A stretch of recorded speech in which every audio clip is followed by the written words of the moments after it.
And they're into the stretch, and it's Warriors charge off the turn in front. Another twist of fate. Here is War of Will, and he got through an opening on the inside of the gate pole. Owendale is storming down the center of the track, but it's War of Will coming down to the 16th pole in front. In front by 2 lengths late. A late charge from Longshot Everfast on the inside too, but nothing stood in his way. War of Will won the Preakness. Alright, welcome back to Haskell Profile here on Racing Rundown. I do want to just make a shallow, not necessarily a disclaimer, but just a note in case something does happen.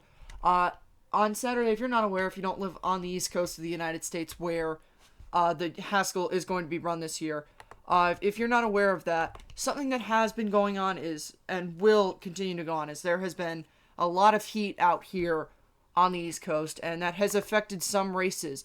As I'm recording this about 10 minutes ago, Saratoga just announced that they will be canceling all races on Saturday. So I would not be surprised if we see the Haskell postponed until next week. I am personally for that. If a New York racing track that's farther north and generally cooler decided to cancel races, then I think the Haskell should be canceling races too. With that being said, though, all my opinions for the Coaching Club American Oaks and the Haskell will still be the same regardless of whether they run it this week or next week.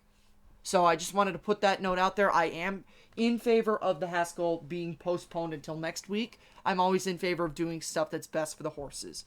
So with that being said, let's get on with this video and we'll talk about Everfast and his chances in the Haskell. So let's get started with that right now. Of course, everyone knows Everfast from the Preakness. He was the hard-charging, big long shot, trained by Dale Romans, ridden by Julien Lapéroux in that race.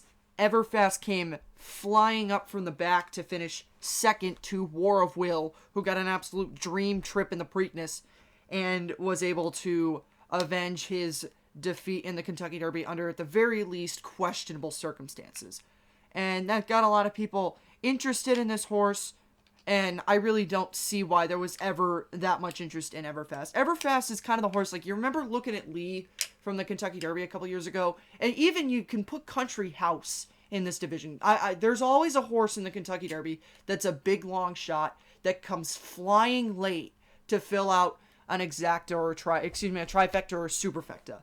It was Looking at Lee 2017, Instilled Regard fit that bill in 2018, and of course Country House.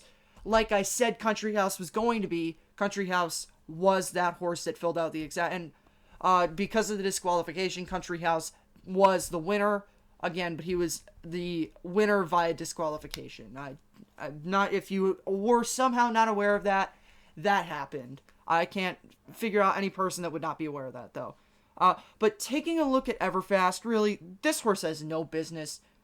He's always the horse that is going to be in a stakes event that doesn't belong there. There's usually, if you find stakes races, there's usually one horse, and I should specify grade 1 races. There's usually always one horse in every grade 1 race that has no business being there. And this is the case with Everfast. Everfast has only been in the money three times in his career. He won his first race, a maiden at Ellis Park, and then was second in the Holy Bull and second in the Preakness.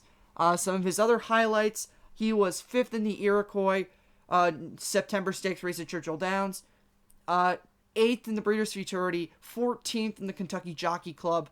I already mentioned his 2nd in the Holy Bull, 8th in the Fountain of Youth, 9th in the Florida Derby, 5th in the Pat Day Mile, and then following his 2nd place finish in the Preakness, he was 7th in the Belmont Stakes.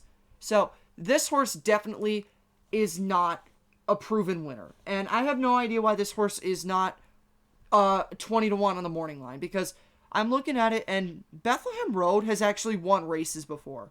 This horse, Everfast, has won a maiden and that's it.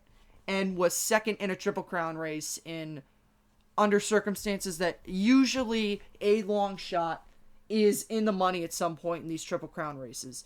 So I really have no idea. And Bethlehem Road did not run a bad race in the Ohio Derby. He was 4th. So the fact that this horse is 20-1 on the morning line and Everfast is 10-1 is baffling to me.